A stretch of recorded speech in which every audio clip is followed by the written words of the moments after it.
Have love for the whole association of brothers. These words were written down nearly 2,000 years ago. But we need them now more than ever. How can we love something as vast as a global brotherhood?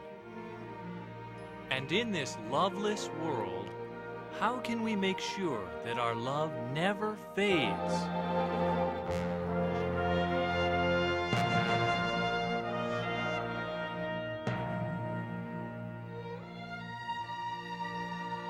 When we were baptized, we formally became part of this brotherhood.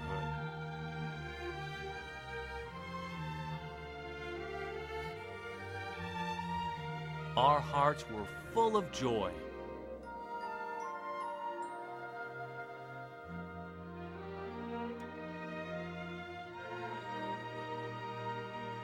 But as the years pass, it is only too easy to lose sight of why we love this brotherhood. Let's remind ourselves. Consider 3 things that our brotherhood is doing. It is busy in the preaching work. It comes to the aid of those in need. It gathers together to worship Jehovah God. First, you can find our brotherhood preaching the good news of God's kingdom wherever you go in the world.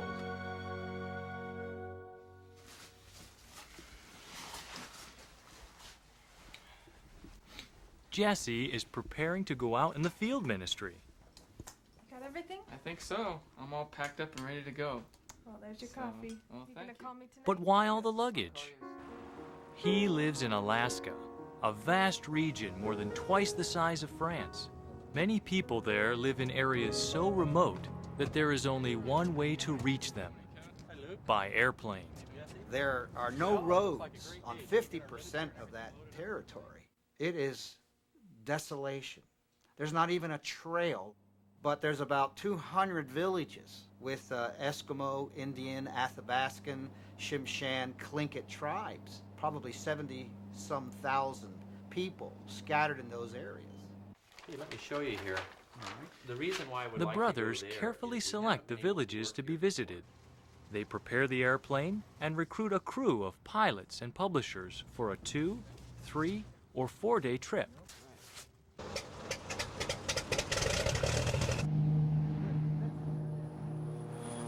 I'm a professional pilot. That's what I do for a living. So there's a certain thrill with flying, but yet at the same time, that part is just a job. I think what I really enjoy is the ministry. Being able to reach people out in these remote areas and, bring the truth to them. You're going over empty spaces where you don't see a living soul, and you wonder, what is this village going to be like? So it's a spirit of anticipation. What is it going to be like when you land? The local people are often suspicious of men in formal or business attire, so the brothers make an exception to our usual standard and dress informally for these visits. First, they have to get to know you. They want to know, why are you there? Once they understand that you're there bringing them a message from the Bible, then they kind of open up. And we try to show them basic truths in the Bible, like Psalms 83:18 or John 17:3. We'll leave our address and phone number. That way, we encourage them to try to call us or try to write us so that we can study with them. Of course, this type of witnessing has its challenges as well. Unsanitary conditions, swarms of mosquitoes, or even worse. Almost every householder told us, watch out for the bears, because the bears were there that morning. And this is really something you have to be careful of. Such challenges only draw the brothers closer together. Literally, mosquitoes have found us. Get a common bond between the brothers, and it's a very upbuilding experience. Little by little, we've been getting through it so we can say now we've covered all the territory with the good news at least one time. In several places, 2 times. And in some places, our 3rd visit has taken place. This witnessing that we do up here helps me appreciate that we are fulfilling that Bible prophecy in Matthew 24:14 about preaching the good news to all the inhabited earth. Because that's what we're doing up here. These are remote areas, and the society is making sure that they're getting done.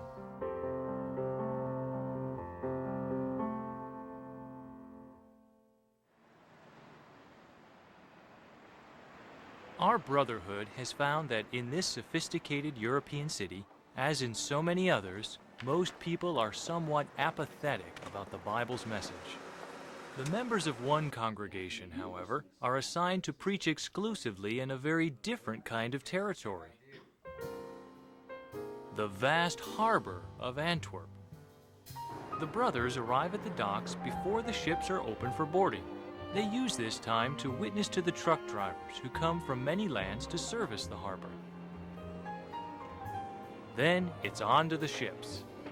Well, I was very excited, I remember that, but I was also scared because I didn't know what was going to happen. I didn't know how it worked, preaching on the ship. The witnesses expect to meet people of all races and speaking almost any language. Sometimes there are 10 nationalities on board. Can you imagine 10 nationalities? Sailors from faraway or little-known countries are often amazed to see literature in their own language. On the ships, the witnesses find a very receptive audience. They understand that only God could protect them against the powers of nature and the sea. I never met a seaman who was an atheist, never. The Watchtower Society's videos make an effective tool for witnessing in this territory. In this way, we've even had up to 15 people at once watch 3 videos of their choice. And afterward, they had many questions. In this ever-changing territory, how can the brothers make return visits on interested people? The local newspaper tells which ships will be in port each week. So when the brothers meet an interested sailor, they carefully record which ship he works on so that they can find him again. Before long, they bring their students to congregation meetings. In just the first 3 years since the congregation was formed, over 1,400 sailors from 41 lands visited the meetings.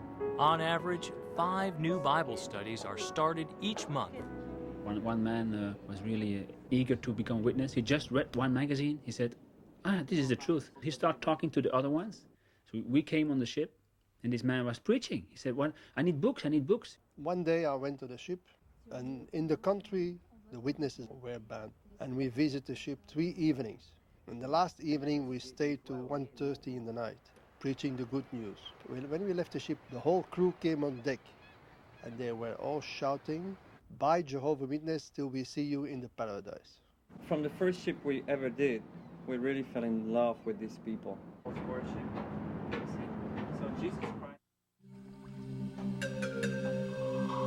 It is the mightiest river in the world. But the Amazon River is also a thoroughfare, a liquid highway stretching nearly 4,000 miles from the highlands of Peru across Brazil to the Atlantic. In the dense jungles of Peru, the Amazon enables our brotherhood to reach people with the good news. Special pioneers have moved to this region, one of the remotest and most rugged in the world, in order to preach to the people. The river brings them right into some villages. Sometimes they are able to witness without even leaving their boat. Other villages, though, can only be reached on foot. They are quite hospitable. They ask you to come in. You can gather the whole family and all of them sit down to listen. Sometimes the villagers simply gather up their children and ask the pioneers to hold a Bible class. At this village, the chief is a return visit. The brothers preach to him in Spanish, and he translates the message for the benefit of his people.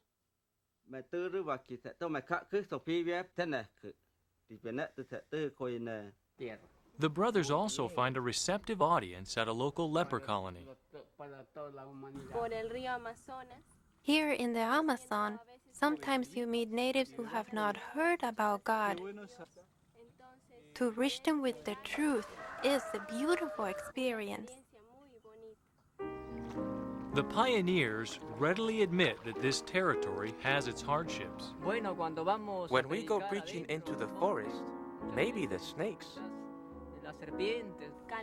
The heat that sometimes lasts into the night. No electric light, no water. Well, it would be loneliness, to fight against the loneliness, since I am far from my family. But where others might see only problems, these pioneers see solutions. Conduct Bible studies with the people. I try to make them my family and see them as my future brothers. I always stay very close to them so that the loneliness that I feel is not so bad. The ladies become my friends. They can tell me their problems, and I try to help them. When you see the people coming to the Kingdom Hall, you forget the heat and the difficulties. Obviously, Jehovah blesses the work that we are doing. Thanks to Jehovah, at least for now, I'm conducting 20 Bible studies. And I would say that 50% come to the Kingdom Hall. There are only 3 of Jehovah's Witnesses in the region and us, the 2 special pioneers. But 89 people attended the memorial. It really is a great privilege for me to be working for the kingdom here in this part of Peru. To know that many more brothers are also doing it in different parts of the earth, that really encourages us. We are not alone.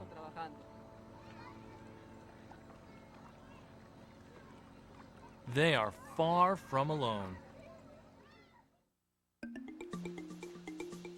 All over the world, the Brotherhood is busy in this same work.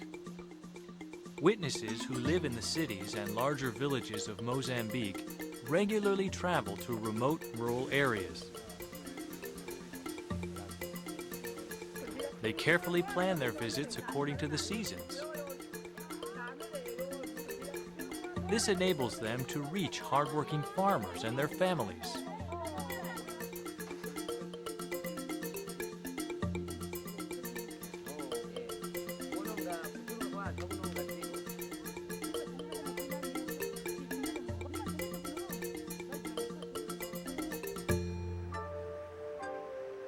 Worldwide, our Brotherhood is working shoulder to shoulder, preaching to people wherever they may be found.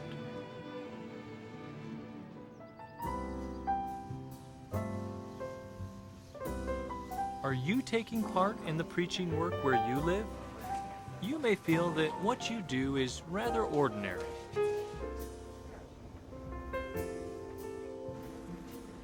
But when you preach, however and wherever you do it, you are taking part in the same wonderful work. You're doing a work that draws you closer to your brothers and sisters. A work that reaches people and saves lives. A work that pleases Jehovah God.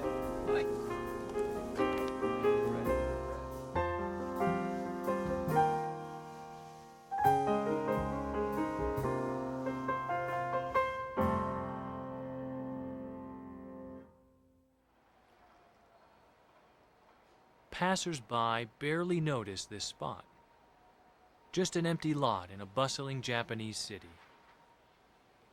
To one of our brothers, though, this place is full of meaning. I lived here for 27 years. My wife and 2 daughters and I had a happy life here. On January 17th, 1995, Takao Jinguji, like so many others in Kobe, Japan, saw his whole world turned upside down. When the earthquake hit, there was a tremor, a big tremor. But I had no idea what was happening. In the next moment, I turned over and reached for my wife's hand, and she reached for mine, and we touched. But then, after the next quake, our hands were separated. Of the 5,500 killed in the quake, 13 were Jehovah's Witnesses and 2 were unbaptized associates. The quake left over 300,000 homeless. 350 homes of Jehovah's Witnesses were destroyed or severely damaged. Kotoyo, the oldest of 3 children, waited in mounting fear as the rubble of her home was cleared away. Her parents were missing. Then we saw a man's hand, and the 2 of them were under there. Kunio Tsunasawa, an elder, was at the children's side when the parents were found. The doctor tried mouth-to-mouth resuscitation to get them breathing, but he couldn't. Both the mother and father had died. Takao Jinguji crawled from this rubble, battered and bruised, desperate to find his wife and daughter. The place where my wife and daughter were trapped just became a sea of fire. They tried putting out the fire, but there was no water, not even a fire extinguisher. There was nothing we could do but stand and watch. Honestly speaking, knowing that they did die instantly helps me to cope. I was able to remain very calm. At that time, I really felt Jehovah's help. Even in the worst of moments, the brothers and sisters were there to support one another. From the time they dug my father and mother out, brother and sister Tsunasawa were right there by my side. The 2 of them stayed with us and went to the morgue with us. She held my hand. She didn't say a word, but her feelings got through to me. In the face of all this devastation, the Brotherhood launched the relief work immediately. The Circus Giving Aid selected a few kingdom halls and gave instructions to gather relief supplies, water, and basic foodstuffs to these locations immediately. Takao Jinguji had just lost his wife and daughter. Still, he joined the relief work. I was able to take part fully in that activity, and I surely felt Jehovah's strength. Within days, brothers from the branch near Tokyo were at the disaster site. Quake victims were deeply moved. The relief work soon progressed from providing food and water to protecting damaged homes from the elements. The neighbors watched all the brothers working and said things like, "Where did they come from? Is it your religion?" Spiritual needs were among the first addressed. Shepherding calls, Christian meetings, and the preaching work continued uninterrupted.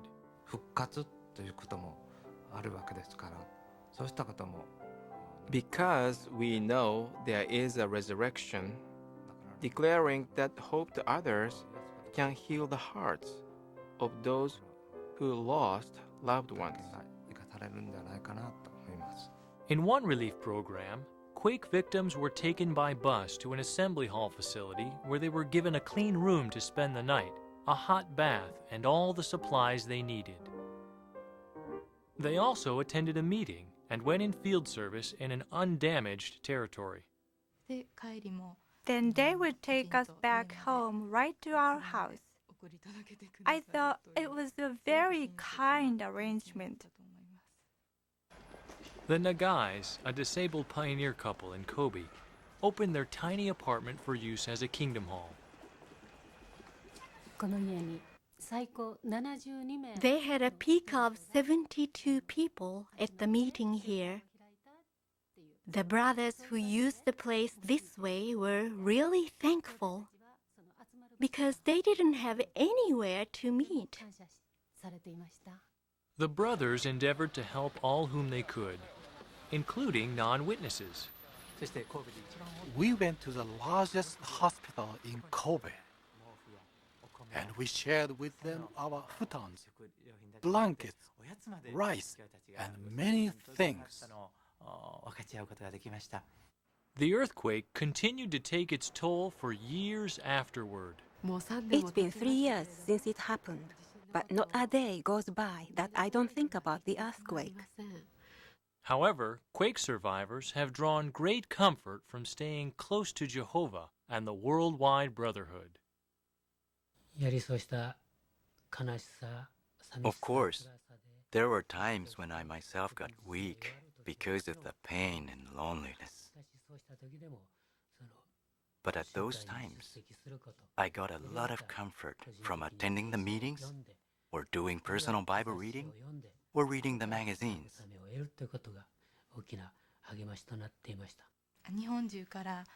Those who were concerned about us sent letters and small memos. These really encouraged us. The brothers and sisters left their work, and they used that time to help us, even risking their secular work. So I felt that love. Kotoyo had lost her parents, but she was soon part of a new family. Some months after the earthquake, brother and sister Tsunasawa invited her and her siblings to come live with them. They gave us the strength to go on. The congregation members and brothers and sisters from other congregations were a great comfort to me. They said, "Just seeing your face at the meetings encourages us." That really comforted me. The earthquake had devastated a city, but the brotherhood emerged stronger than ever. I strongly feel that the brothers and sisters have been doing just as Jesus said. They love the brothers and sisters in the same way he does. I'm just so glad to be part of this organization.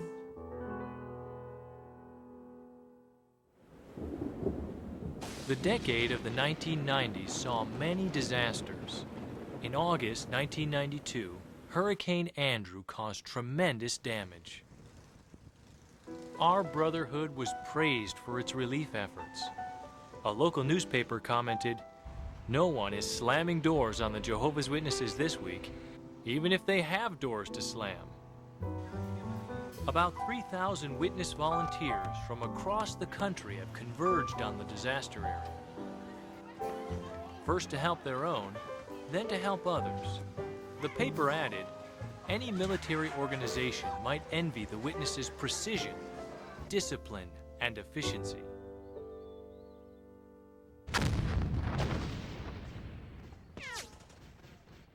The worst disasters of the 1990s were man-made. In 1994, ethnic hatred and civil war ripped apart the countries of Rwanda and Burundi. Hundreds of thousands were killed. Refugees numbered well over 1 million. Similar troubles have plagued Liberia, Sierra Leone, and Congo.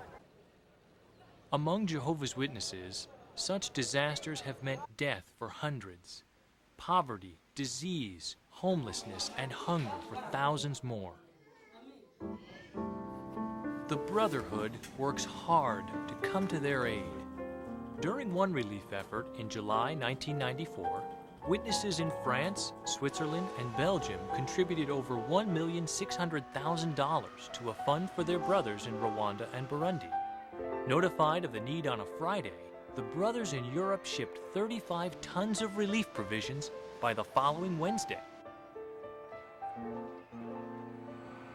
More recently, witnesses in Europe gathered more than 400 tons of relief supplies to ship to their brothers in Kinshasa, Congo. This kind of help keeps people alive, but it does more. It reminds all concerned that our brotherhood is not merely a thing of words. It is real.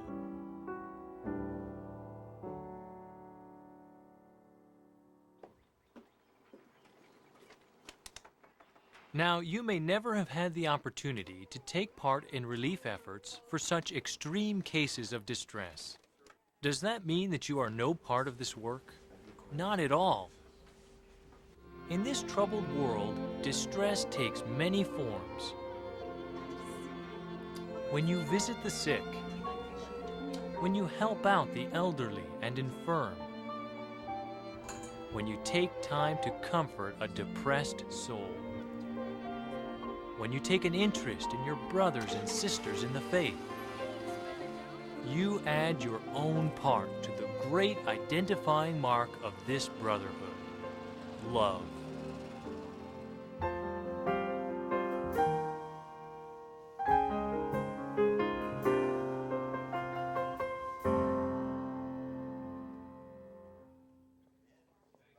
Nothing is more important to our brotherhood than worshiping Jehovah God. Our places of worship are modest.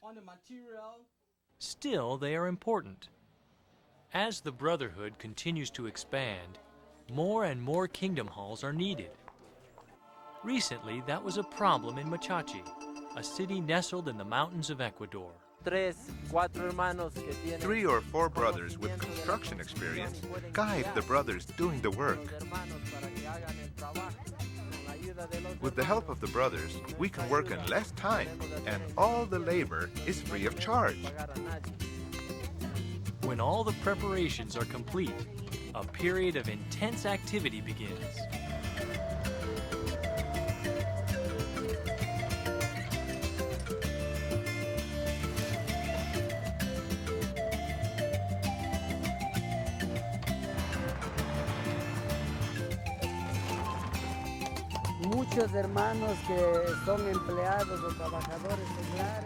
Many brothers who work secularly made arrangements beforehand to take days off so that they could come and support the work.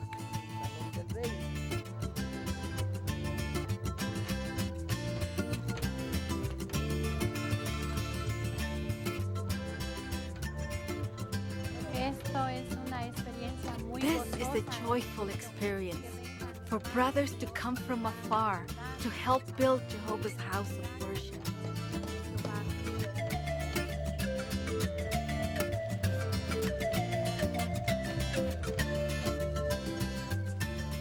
It brought us closer to one another and to Jehovah.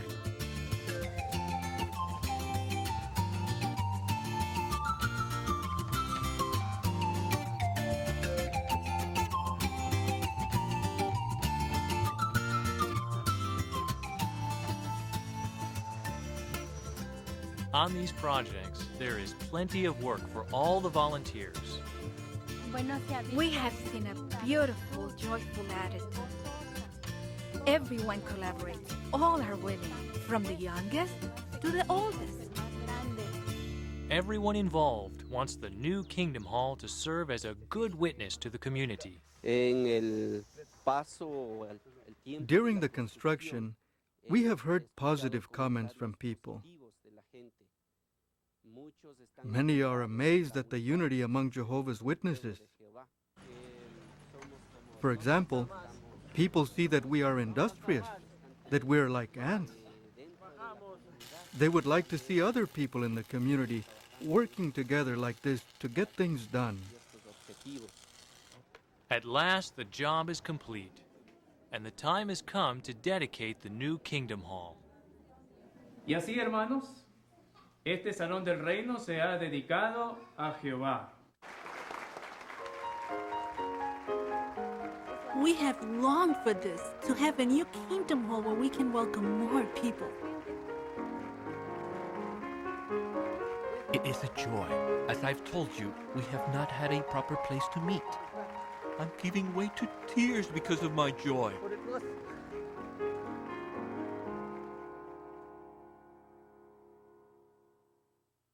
Gathering together for worship. Just how important is it to our brotherhood? Some governments have found out by outlawing such meetings. Estonia, in Eastern Europe, offers its citizens religious freedom. Our brothers and sisters are now free to meet together for worship. But decades ago, throughout Eastern Europe and Russia, things were far different. These men from the secret police, the KGB, said, "Where is Jehovah? We are going to make sure that the name Jehovah will never even be remembered in Estonia. You are going to a camp, others to Siberia. Where is your Jehovah?" I was deported to Siberia.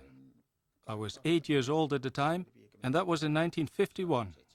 We were there 7 years, but later I was in prison from 63 to 66.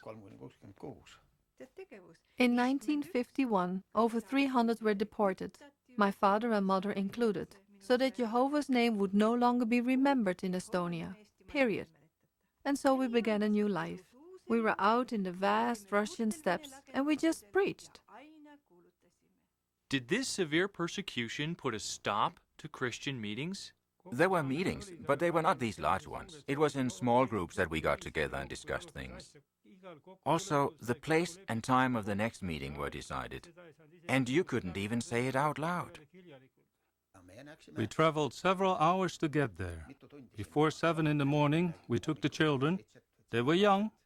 Sometimes to take them, we even put them in a shopping bag. They traveled by bus, then walked for miles.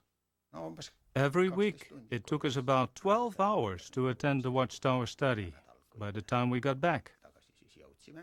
What did the brothers do about literature to study at their meetings?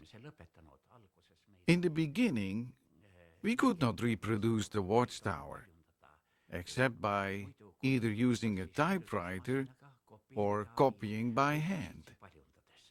But a typewriter was a dangerous thing to own in those days. It couldn't be hidden just anywhere. It would be found with a metal detector. In a wooden house or under the ground, it would easily be found. But my home has a metal roof. Near the chimney, under the metal roof, I had a hiding place.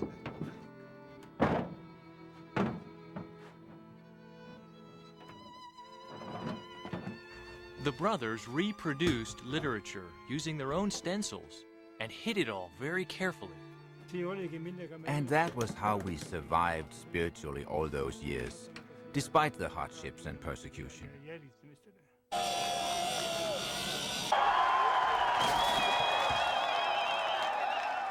Change swept across Eastern Europe in the late 1980s and early 1990s. In Estonia, the work was legalized in 1991. Especially for those who for decades were here under those closed conditions as Jehovah's Witnesses, for them to experience this freedom was, of course, a very, very moving experience. Free to preach openly at last, the Brotherhood in Estonia and across Eastern Europe and Russia makes every effort to invite the public to attend the Christian meetings. This is especially true at the time of the memorial, the most important meeting of the year. One brother recalls the last time the memorial was held under the ban. It was in his own small home. There were exactly 60 people here. Can you imagine? 60 people sat here in these rooms, and for us, that was a lot. But now, well, now there are several congregations, and in each one, several hundred are present.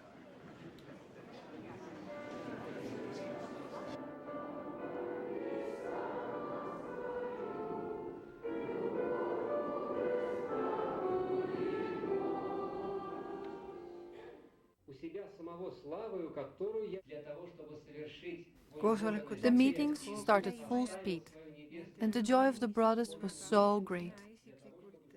And what kept ringing in my ears were the words, "The name Jehovah will never even be remembered in Estonia."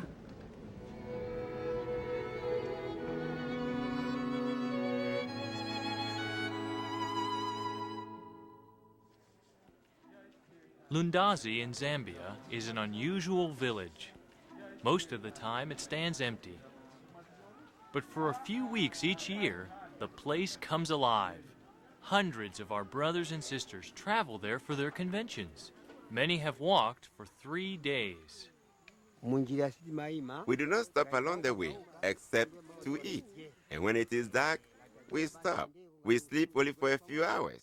And while it is still dark, we wake up and start traveling again until morning. We feel very tired because of the heavy luggage that we carry. But when we arrive here and see all these brothers, we rejoice very much. Many arrive early to restore and repair the village. Others gather wood for the countless cook fires that will be needed. Before long, the village is humming with life.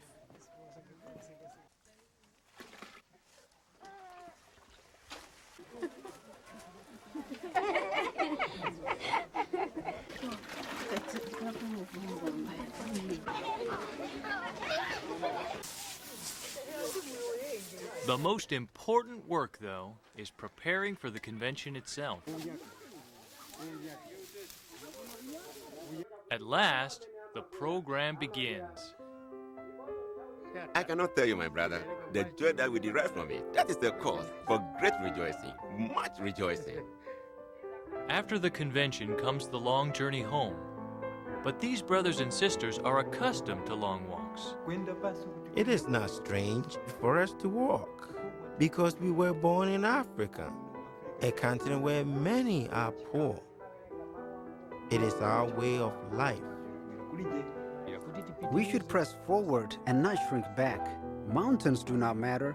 Walking day and night does not matter. But what we want is the life we are looking forward to attaining in the future. For another group of witnesses, walking to their district convention is not an option. They live on an island in Lake Chilwa, Malawi.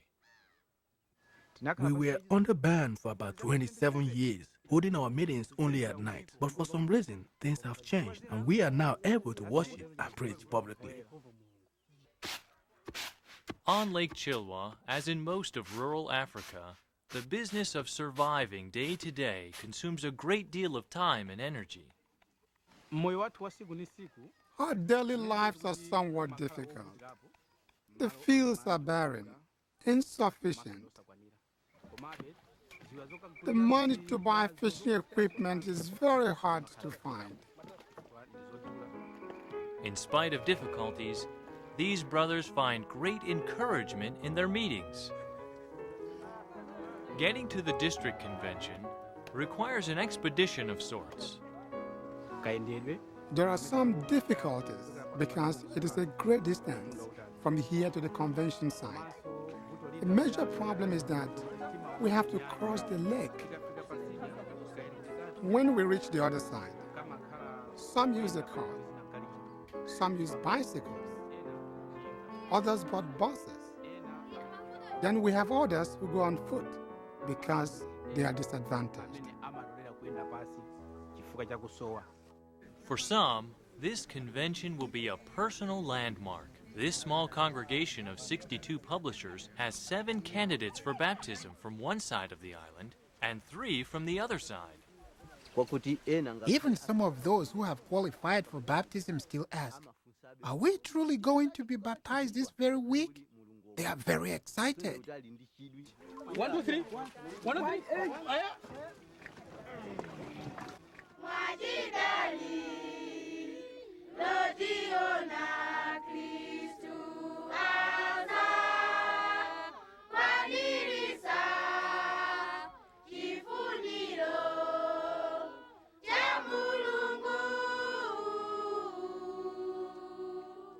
At last, they are at the convention. Their intense desire to be fed spiritually has brought them all this way. What makes me feel very happy at the meetings is 1. Seeing the faces of the brothers, 2. Hearing the expressions that the brothers make, and 3. Singing songs of praise. I see that associating with the brothers is one of the most important things in my life. All are delighted as the baptismal candidates stand and voice their resolve to serve Jehovah. These disciples are about to take the most important step of their lives. This day, they publicly embrace Jehovah as their rightful sovereign. They also become part of our brotherhood.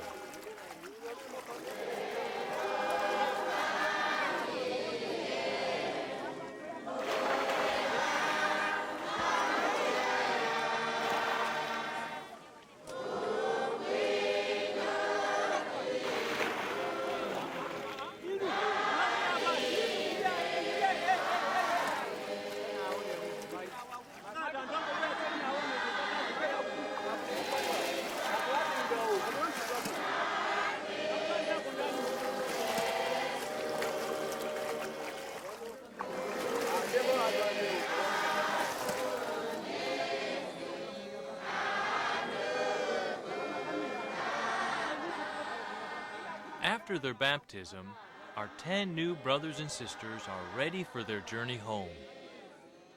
But their journey as Christians is just beginning.